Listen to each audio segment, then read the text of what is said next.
बिहार विधानसभा का चुनाव चल रहा है और इस चुनाव में गोरखपुर सदर के सांसद रविकिशन शुक्ला स्टार प्रचारक हैं। सबसे अधिक डिमांड जो टॉप 5 के नेताओं में है उनमें आपकी गिनती है, हमारे साथ हैं। बिहार चुनाव में आप स्टार प्रचारक हैं, इसको किस तरीके से देख रहे हैं? वहां पे बड़ी डिमांड आ रही है आपकी। शीर्ष नेतृत्व को मैं धन्यवाद कहूंगा।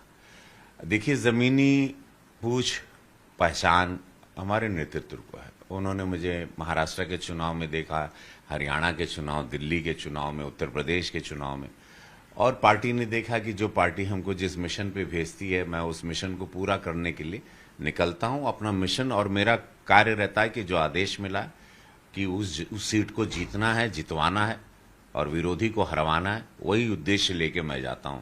और मेरे पास कोई लेफ्ट राइट नहीं रहता। विरोधी मेरे लिए विरोधी होता है और अपने सनातनी विचारधारा, विकास की विचारधाराओं को लेके उतरता हूं धरातल पे। महादेव, अभी तक तो हमारा जो ट्रैक रिकॉर्ड है, हम जहां जहां गए, जितने भी प्रदेश में गए और इतने सालों से जा रहे हैं, वहां जीत मिली है। बिहार की जो जनता वो कह रही है कि रविकिशन आए, रविकिशन आए। देखा, भोजपुरी को जन्माने वाला यही रविकिशन है। जब भोजपुरी खत्म हो गई थी 2001 सैया हमारे 25 साल पहले, उसके बाद विदेश तक इसकी गूंज हुई। राष्ट्रीय पुरस्कार पहली कोई भोजपुरी सिनेमा को मिला, ये आपके माध्यम से पहली बार बता रहे हैं, वो है सैया कब हुई गौना हमार। वो फिल्म को मिला था 2004 में। उदित नारायण झा जी प्रोड्यूसर थे। तो वो व्यक्ति भोजपुरी का परचम लेके दौड़ा है। जिंदगी झंड बा फिर भी घमंड बा बिग बॉस के घर में बोला है, हर हर महादेव का नारा गूंजा। और भोजपुरिया में हर मंच पे, हर इतनी भाषाओं का ज्ञान रखने वाला व्यक्ति खाली भोजपुरिया में बतियेले। ये बात बिहार के भोजपुरिया समाज के दिल पे छू गई। नहीं तो हम चाहते, लोग अपनी आइडेंटिटी छुपाता था। उस टाइम पे हम भोजपुरी का झंडा लेके दौड़े, जब लोग अपने आप को बिहारी बोलने के लिए शर्माता था, उत्तर प्रदेश का बोलने शर्माता था। No no, we are from north. ये नहीं बोलते थे कि हम बिहारी हैं, हम भैया हैं, हम भोजपुरी, हमार माई का बोली भोजपुरी बा। का हाल बा, का हो, ठीक बा, ठीक है हो, बम्बाम। वो सब बोलने जब ला जाते थे, तब हम बम्बई में वो भाषा बोलते थे। आपके पहले एक और गोरखपुर के जो मौजूदा मुख्यमंत्री हैं, गोरखपुर से विधायक हैं, महाराज जी, योगी आदित्यनाथ जी, इनकी भी एक डिमांड वहां पे बहुत तगड़ी है। इनकी फैन फॉलोइंग है, लोग देखना चाह रहे हैं, सुनना चाह रहे हैं। लेकिन 2 सभाएं करने के बाद ऐसा लग रहा कि जैसे अभी रुक गए हैं, उत्तर प्रदेश में वो व्यस्त हो गए हैं। तो क्या महाराज जी से बात हुई कि आपकी कि आखिर क्यों नहीं जा रहे हैं बिहार, आप लोग जितवाने के लिए लेके जा रहे हैं? विरोधी से बातचीत आपकी हुई लगता कोई? देखिए, ये सब विरोधियों की साजिश है। पार्टी संगठन, महाराज जी का डिमांड हर जिले में है, सब कुछ है, और महाराज जी जा रहे हैं। तो विरोधी लोग सुन लो, ये अफवाह फैलाना बंद कर दो। महाराज जी 2 सभा के बाद अब जाएंगे बिहार, और उसके बाद वो 9 तक वहां पर हर जगह प्रचार करेंगे पार्टी के साथ। पूरा मोदी जी, नीतीश जी के सपनों के साथ, सब पूरा सरकार बनाने तक महाराज जी रहेंगे। ये जो भी फैला रहा है, इस झूठ को आप लोग छोड़ दीजिए। अब इस ओछी राजनीति पे कृपया विरोधी लोग ना उतरें। बहुत दुखद है कि 2 सभा कही लेना अब नहीं आई हैं। महाराज जी का डिमांड बा, महाराज जी जान है, और कोई चिंता, विरोधी ना चिंता करें कि कब महाराज जी वहां उतरेंगे प्रचार के लिए। तो क्या नीतीश कुमार ही मुख्यमंत्री बनेंगे? हालांकि भाजपा भी कह नहीं रही है। आज किसी विरोधी से आप लगता मिल के आए हैं। प्रभु, विरोधी जैसे कह रहे हैं वहां पे बिहार में कि वो बुढ़ा गए हैं, तो क्या माँ बाप बुढ़ा जाता है हम लोग उनको त्याग देते हैं?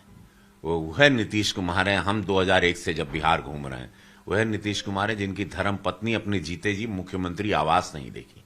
वह नीतीश कुमार है जो अपने आप को खपा दिए, एक दाग नहीं उनके कुर्ते पर, बिहार को बिहार बना दिए। नहीं तो बिहार एक गाली थी, बिहार एक जंगल राज के और पूरा बढ़ चुका था। आज वो नीतीश जी को क्या पार्टी छोड़ दी? क्या ऐसी गलत बात विरोधी ना फैलाएं। नीतीश जी के ही चेहरे पर चुनाव लड़ा जा रहा है। यशस्वी प्रधानमंत्री मोदी जी, मुख्यमंत्री का चेहरा नीतीश कुमार, और यही लेके पूरा संगठन धरातल के बिहार पर उतरा हुआ है। तो कोई झूठ किसी अफवाह में ना फैलें। विरोधी पूरी ओछी हरकतों पे जितना गिर सकता हो गिर चुका है, गिर रहा है, और 6 नवंबर तक वोटिंग तक गिरेगा। 11 नवंबर दोबारा वोटिंग होगी, तब वो गिरेगा। आप लोग ना फंसे, नीतीश जी ही चेहरा है एनडीए के। लेकिन जो बात आ रही है वहां से कि जो 10,000 रुपए देने की बात महिलाओं की एक बड़ा फैक्टर है, तो क्या ये जो ऐन चुनाव के पहले ऐलान हुआ, दिया गया, इसको आप किस तरीके से देख रहे हैं? देखिए, यशस्वी प्रधानमंत्री मोदी जी का साफ सोच विचार है जो पूरे देश ने देखा है, महिलाओं को सशक्तिकरण करना, वुमेन एम्पावरमेंट। मोदी जी, नीतीश जी 10,000 रुपया और तो हमारी माताओं बहनों के खाते में पैसा, बिहार की माता बहनें खड़े रहेंगे अपने बल पे 2 लाख रुपया, 10,000 रुपया खाता में एक इंस्टॉलमेंट पड़ चुका है। 2.5 करोड़ महिलाओं को मिला और भी मिलेगा हमारी माताओं बहनों को अपने पैर पर, अपने बल पर खड़े रहने के लिए। मखाना का प्लांट वहां लगने जा रहा है, मखाना इंडस्ट्री बनेगी, हर युवा के हाथ में रोजगार मिलेगा। ये निर्णय है और ये सत्य है और पूरा विश्व जानता है, भारत जानता है, बिहारो जानता है, उत्तर प्रदेश आज एक नजीर पेश कर रहा है मोदी योगी जी के इस डबल इंजन सरकार में। मोदी जी के कथनी करनी में अंतर नहीं है। उन्होंने कह दिया बिहार में पलायन रुकेगा, हर युवा को रोजगार मिलेगा, माता जानकी का भव्य मंदिर बनेगा, जैसे प्रभु राम का बना था तो बनेगा। कुछ विरोध भी तो हो रहा, तो करेंगे, सनातनी विरोधी तो हैं। आज भारत में जो विरोधी पक्ष है हमारा, वो सनातनी विरोधी है। वो नहीं, उनकी वोट बैंक की राजनीति एक समुदाय है जिसको उन्होंने बिहार की राजनीति में डिप्टी सीएम साहनी जी और तेजस्वी जी मुख्यमंत्री का चेहरा, वहां पर वो समुदाय खाली वोट बैंक के लिए, वो समुदाय जो नीतीश जी के साथ है, मोदी जी को महिलाएं वोट करती हैं, मुस्लिम समुदाय को मैं हाथ जोड़ करके निहोरा करम आपके माध्यम से, आप लोग सुरक्षित व्यवस्थाओं के साथ चल रहे हैं। ये सरकार को खाली विरोधियों ने एक भगवा रंग, हिंदू रंग, सनातनी रंग दिया है। हम लोग की विचारधारा है राष्ट्र सर्वोपरि, 140 करोड़ को लेके चलना। तो इस चुनाव में हर समुदाय से मैं रिक्वेस्ट करूंगा, हर समुदाय से। भाजपा ने एक मिथिला की जो गायिका है मैथिली ठाकुर, मिथिला को उन्होंने हमारी छोटी देश प्रदेश में फैलाया, जब उसको टिकट देते हैं तो एक तरीके से ट्रोल होता है।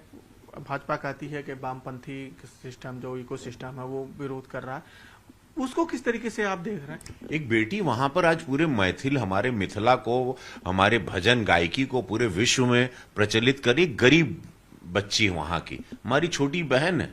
आज वो लड़की इतना आई है और भाजपा हमेशा नारी सशक्तिकरण का एग्जाम्पल देती है। और ऐसे कलाकारों में हमको दिया, संगीत में उनको दिया, किसी को डॉक्टर को देते हैं, किसी को। भाजपा, मोदी जी की सोच है पार्लियामेंट में, विधानसभा में हर तरीके, हर तबके के लोग बने जो समाज को रिप्रेजेंट कर रहे हैं।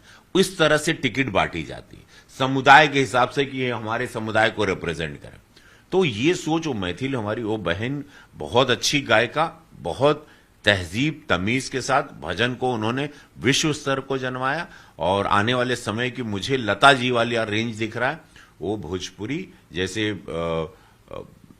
भोजपुरी को आगे ले जाएंगी और बहुत सम्मान होगा और जीत रही, बहुत ऐतिहासिक रूप से जीत रही। अच्छा, आप भोजपुरी के सुपरस्टार हैं और बिहार में कई भोजपुरी जो स्टार हैं वो चुनावी मैदान में हैं और उनके प्रचार में कई और जो नेता हैं वो चुनाव उतरे।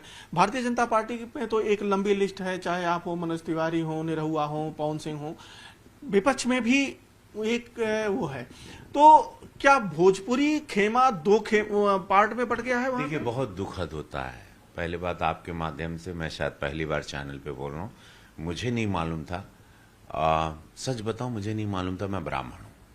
मुझे मालूम था मैं कलाकार हूं। ब्राह्मण घर में मालूम था कि मैं शुक्ला हूं, घर गौत्र है, पिताजी चुटिया रखते हैं, जनेऊ पहनते हैं। जब कला माँ भगवती सरस्वती की कृपा हुई तो हम उसी में लीन हो गए। वहां पे हर बिरादरी के लोग हिंदी इंडस्ट्री में काम करते हैं। फिर बाद में सुपरस्टारडम हुआ, बिहार ने बनाया, देश ने बनाया, विश्व में नाम हुआ कला के क्षेत्र में, तो हम उसी में लीन रहे, खोए रहे। फिर एक दिन जब पता चला कि शौचालय बन रहा है देश में, हम बोले हैं शौचालय, प्रधानमंत्री सड़कें बन रही हैं, हम बोले सड़कें बन रही, उस सड़क बनने से और शौचालय बनने से हमारे घर की इज्जत बाहर जाना बंद हो गई। हमारी बहन, आज तक किसी को मालूम नहीं प्रधानमंत्री सड़क के लाभ क्या हुए। प्रधानमंत्री सड़क के लाभ जब गांव में बना, मैं गोरखपुर में हर जगह पता किया, जौनपुर में कितनी मौतें कम हो गई। पहले सड़क जब नहीं थी, प्रधानमंत्री सड़क नहीं थी, तो मौतें कितनी होती थी, अब मौतें कितनी हुई, कम हो गई सड़क बनने से। सब व्यवस्थाएं हो गई। पहले बैलगाड़ी, इससे हाथ में आदमी जाता था। फिर हम ये पता किए प्रधानमंत्री सड़क योजना मोदी जी जो बनाए, पहले कक्षा 7 तक लड़कियां पढ़ती थी, सड़क बनने से अब बेटियां आगे पढ़ने लगी। तो ये सारी व्यवस्थाएं आई, ये सारी चीजें हमारी बुद्धि में आई, और मैंने प्रधानमंत्री जी की बिरादरी नहीं देखी कि वो ब्राह्मण है। मुझे लगा कि ऐसे निस्वार्थ संत हैं, इस पार्टी में हमको आना चाहिए, हम उस पार्टी में आ गए। अब बिहार में कुछ लोग, अब हमको पता चला कि कलाकार की कोई बिरादरी भी होती है। बिरादरी देख के आदमी जाता है तो बड़ा दुखद है। खैर कोई बात नहीं, हर हर महादेव। वैसे जीत विकास की होगी। भोजपुरी इंडस्ट्री को 2 भागों में बांटने की कोशिश हो रही है क्या वहां पर? देखिए, आप भोजपुरी इंडस्ट्री भाग में तो कोई बांट नहीं सकता। भोजपुरी एक ऐसी शक्ति है जिसने सबको जिलाया खिलाया। हमने मेहनत की, जब इसको बंजर जमीन को जोते, ये अब उस खेत को लहलहाने लगे, सब लोग इसमें खुश रहे। अब हम किसी को कुछ बोलेंगे नहीं, हम बस कोई सनातन विरोधी बात ना करें, हमारा अपमान करेंगे चलेगा, मुझे आप बोलने चलेगा, चलो ठीक है, आप बोल रहे हैं, डेमोक्रेसी है, बोलने का अधिकार है। हालांकि हक किसी को नहीं है हमारा गोड़ छू के और ये, और हमको बड़ा भाई या पिता तुल्य गुरु बोल के। खैर तबो डेमोक्रेसी, सब कहला नहीं हो भैया डेमोक्रेसी बोले का छूट बांटे तो ठीक है, लेकिन सनातन के विरोध में को ना बोले। तो खेसारी कह रहे हैं क्या? नहीं सुना हो, काहे राम के विरोध में कोई नहीं बोले, सनातन विरोधी कोई ना रहे। हमारे बाबू चल गई ना पूजा पाठ करते करते, यह हम जानिला, यह हमारे पास ताकत बा, हमारा अध्यात्म हमारी शक्ति हो, उसी में रहे हम लोग की यही पहचान है, इसी को लेके मरना है। यानी खेसारी को एक तरीके से सलाह देना, काहे तू नाम के पीछे न नाचत हुआ। हर हर महादेव। बहुत अच्छा लगा आपसे बात करके, जय हो। तो चूंकि खेसारी पे खुल के नहीं बोल रहे हैं आप, लेकिन इशारों में कहना है कि भोजपुरी जो इंडस्ट्री है उसको जमाने में और उसको आगे ले जाने में बड़ा योगदान दिया। कल तक जो पैर छूते थे आज वो इशारों में तंज कस रहे हैं। अगली पार्ट के साथ रामगोपाल द्विवेदी, न्यूज़ 18 गोरखपुर।